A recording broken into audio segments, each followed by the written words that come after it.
My name is George Anderson, 71, widower. Some people say I live too simply. Old stove, scratched wooden table, coffee that tastes a little bitter but comforts my bones. Ha ha ha. Clara used to say I made coffee like I was trying to power a tractor with it. Oh, Clara. Ah, if laughter had a voice after death, hers still murmurs through this house. That morning, I was fixing a leaking faucet in my kitchen. Drip, drip, drip. Funny how small noises feel louder when silence is the only company you have. Then I heard the sound. Not of an old car like mine, not the neighbor's truck. No, this was a smooth, whirring sound, like money showing up where it doesn't belong. A sleek white Tesla rolled into my driveway. Out stepped my son, Adam, 35 now. His eyes were nervous, like he was practicing a goodbye. And then she stepped out. Blue, Brooke, the woman Adam was going to marry. Elegant like an advertisement. Perfect clothes, expensive perfume. She walked around my house like a queen entering a poor man's museum, and she smiled. One of those smiles that feel more like a slap. "You live simply," she said. I answered with a calm yes. Yes, I do. Because simplicity is a choice. Ignorance is not. Blackmail barely hugged me. He looked uncomfortable, almost embarrassed. That tiny half-second hurt more than I let show. They sat at my kitchen table. Brooke wiped the chair before sitting.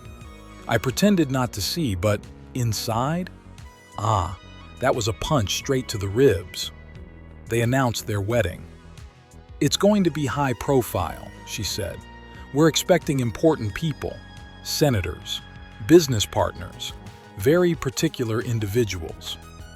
She looked around my kitchen again.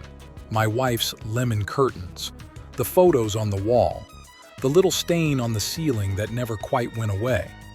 Financially, I hope you understand, everything must be appropriate. Appropriate. The word felt like ice in my chest. Ha ha ha, appropriate. Clara used to say, true richness never needs to dress up. She was born into wealth, ran from it to build a real life with me. She feared exactly this kind of woman. I sipped my reheated coffee. We should get him a stylist, and maybe a new suit. Something that doesn't smell like living too long. I looked at Adam. Adam looked at the floor. Flames. And that's when I felt it. The faucet stopped dripping. But inside me, something else started. "Thank you for visiting," I said quietly.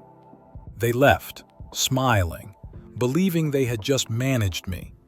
They had no idea I was the storm they were walking toward. If they thought I was just a harmless old man in an outdated kitchen, they were about to learn why even quiet men should never be underestimated. A few days passed. Silence filled the house like it was waiting with me. Then the doorbell rang. This time, Adam was alone. He stood on the porch in a suit that didn't quite fit, just like the dignity he was trying to wear. His eyes wouldn't meet mine. Aw, he looked like a guilty child holding a broken vase. "Dad," he whispered, voice trembling, "I need to talk to you." We sat in the living room. He didn't look at the chair where Clara used to read. He didn't notice the books or the photographs. He stared at the floor, and then he said it. I think it's better if you don't come to the wedding." Not loudly, not cruelly, but softly, as if that softness would hurt less. The words landed like glass shattering inside me. He didn't just exclude me, he explained it. "There will be important people there," he said quickly, as if excuses were bullets and saying them fast enough would prevent damage. "People with influence, Dad. You'd feel uncomfortable. You don't fit the environment. This is for your sake."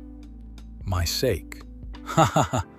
I let out a faint laugh, not happiness, more like a crack in stone. I didn't explode. I didn't cry.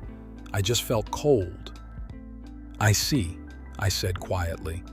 My voice sounded like it belonged to someone else. He sighed with relief. He actually smiled, weight lifted. He moved to hug me again. I stepped back, just an inch, but that inch felt like a canyon.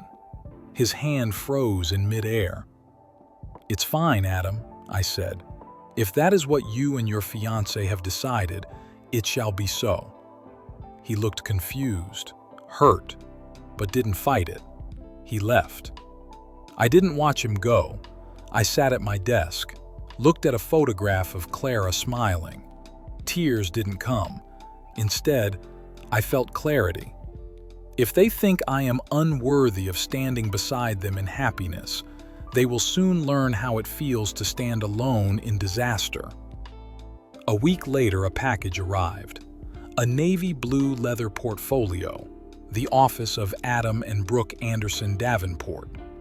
Inside, an invoice, not a letter, not an apology, a bill. Collisions, $50,000. Filtering, chef, $75,000. Chung, $25,000. Total, $150,000. Warranty, due from Clara's trust via George Anderson. Terminated. And on top, a handwritten note. Blackmail. Be thankful I'm letting you contribute. Letting me. Letting me. In that silent kitchen, I started laughing. Not joy, not amusement. It was the sound a mountain makes before it cracks. Ha ha ha. Oh, Adam. Oh, my poor foolish boy. Pierced, they believe they humiliated me. They didn't realize they just activated the part of me that built his entire future. I picked up my phone. "Miles," I said calmly, almost cheerfully. "We have a situation." He didn't know then. This wouldn't end with silence. It would end with collapse. If they thought taking me off the guest list was the end of the story, they hadn't seen the part where I send them the invitation to ruin. I didn't rush. When you build something carefully, whether it's a life or a reckoning, you move with patience. I walked to my study, pulled out the old checkbook I've used for 30 years. Nothing fancy, not the one connected to Clara's trust, just my personal account from the local bank. I filled a check, not for $150,000, for $1. $1. Written slowly, clearly, purposefully, and on the memo line using the exact words they wrote. Full payment for groom's family contribution as requested. Ha ha ha ha. Just writing it felt like tightening the final knot. I didn't courier it. I didn't use special packaging. Complied. I put it in a plain white envelope, handwritten, stamped with a celebratory balloon stamp left over from someone's graduation years ago. Because symbolism matters. I walked to the mailbox down the street. The wind was quiet. I held that envelope over the dark opening for a second. Not anger, not revenge, just justice settling where it belonged. Clink! I let it fall. That night, the house was silent. I fixed the faucet again. No more dripping. Ambiguous. 2 days passed. Saturday morning, the old rotary phone rang. Not rushed, not timid, but violently. I let it ring 3 times, then lifted the receiver. Submerged. "Hello? What is this?" Adam screamed. His voice cracked, high-pitched and panicked, like the boy who once broke the neighbor's window with a baseball. "Aw, son, you sound distressed," I answered softly. "Did the check not arrive?" $1? He spat. "Are you trying to sabotage my wedding?" "I simply paid what I could," I said gently, symbolically. Before he could respond, I heard her voice. "Give me the phone, now." Then Brooke came on. Persistence was not the polished, controlled socialite. This was venom. "You think you're funny, old man," she hissed. "You think you can embarrass us? You senile fool. You are going to pay the full amount, and you have 24 hours, or we will have you declared mentally incompetent and strip you of control over the money. You'll end your days staring at a wall in a facility, and we'll take everything." Her words were ice, but I felt nothing. They thought they were threatening me. They were confirming everything Clara had prepared for. Quietly, I whispered, "Thank you, Brooke." "For what?" she snapped. "For your honesty." Click. She hung up. I sat down. The house was silent again. No anger, just clarity. I picked up the phone and dialed a number I knew as well as my own heartbeat. "Miles," I said calmly. "They've just signed their own collapse. Monday morning they're filing a petition to declare me unfit." "Miles. Ha ha ha. He incompetent," he said. "They've just handed you the weapon." "Conspicuous. Let them file," I answered, and I went to sleep, better than I had in years. If they thought that $1 check was an insult, they didn't realize it was the bait, and they had just bitten down with everything they had. Monday morning, the sun was calm. My heart was calmer. At 8:40 a.m. there was a knock on my door. 3 sharp hits. Not polite, official. I opened it. A man in a worn suit stood holding a thick brown envelope. He didn't look at me. "George Anderson?" he muttered. "I am." Breaking. "You've been served." He shoved the packet into my hands and left. Ha ha ha. The irony tasted bitter and sweet at the same time. Served. They believed they were serving justice. They were actually serving a confession. I sat down in my study, opened the envelope. The heading: Superior Court of New Jersey, emergency hearing to declare George Anderson financially incompetent. Filed by Platinum, Adam T. Anderson. Supported by testimony from Brooke Davenport and Philip Davenport, my own son. They didn't just try to remove me from their wedding. They tried to erase me from control of my life. I kept reading. Their evidence? My erratic behavior, my limited understanding of financial matters, and Exhibit A, a photocopy of my $1 check with the puppies on it. Congressional proof of mental decline. Emotions? None, just clarity. Then I reached the affidavits. He often confuses me with his late wife, Clara. He once wandered the street unable to find his home. The $1 check was not a joke, it was a mental breakdown. I closed my eyes. She lied efficiently, cleverly, coldly. Clara was right. Then came Philip's statement. As a man of substantial financial standing, I recognize instability. Mr. Anderson is a danger to the estate. And finally, Adam, his handwriting shaky. I love my father, but he's no longer capable. I believe he acted out of confusion. I'm terrified he will destroy what my mother left me. A tear rolled down the page. Sniff, not mine. Lightning, from when Miles would make them read it aloud later. Flushing. I didn't feel heartbreak, just loss already accepted. I picked up the phone. "Miles," I said, steady like a surgeon's hands. Kissing. "I've been declared incompetent."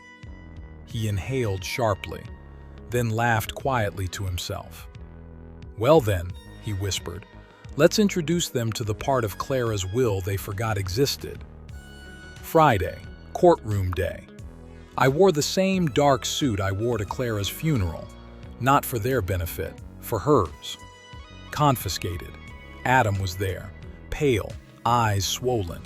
He didn't look at me. Brightness sat straight-backed, her skin flawless but her voice brittle. Philip stood like a man who thought the world was made of marble, and he owned the quarry. Their lawyer, sharp suit, sharper arrogance, presented their case, showed the $1 check like a trophy. They painted me as a confused, unstable relic. Then Brooke took the stand. Her voice softened with false compassion.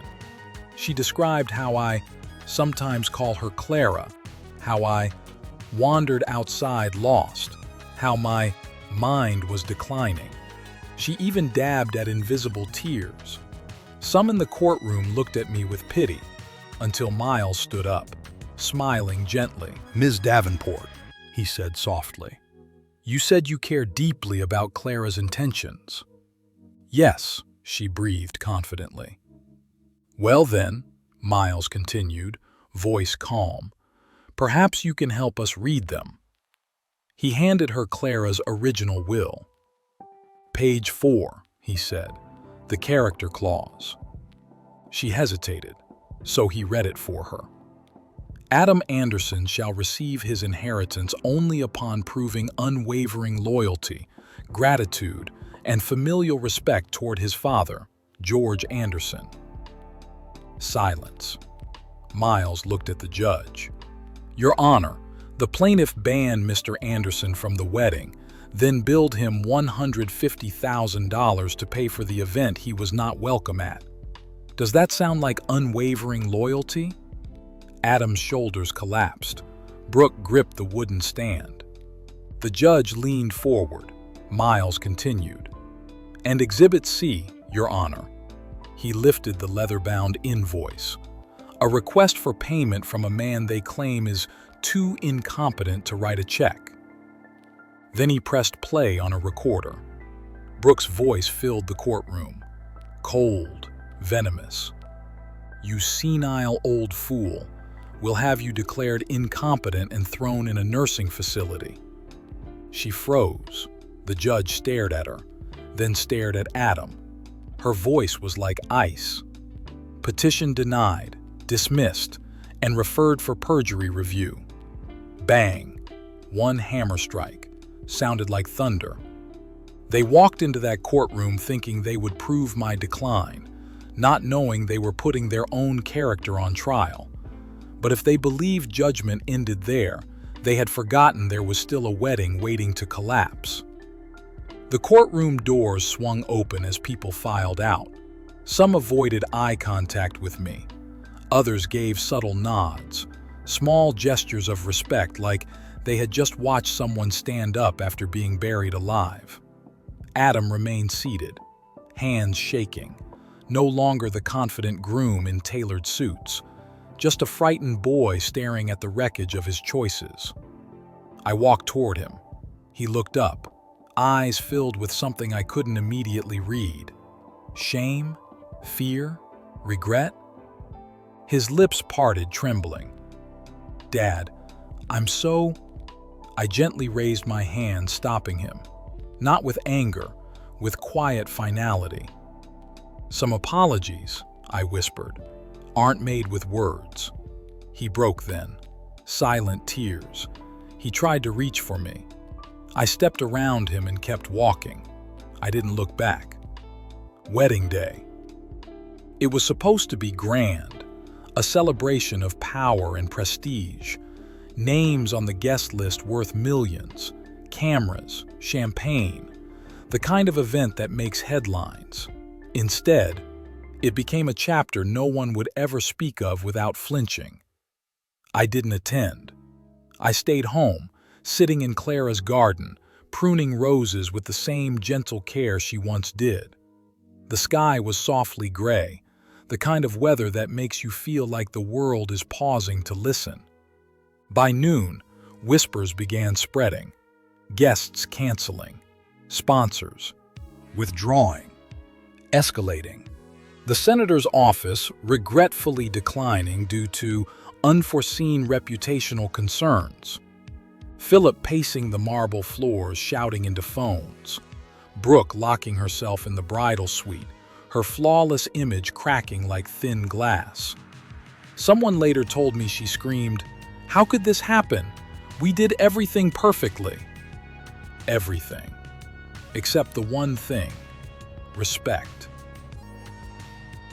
However, The collapse. 3 hours before the ceremony. The venue manager arrived with legal notice.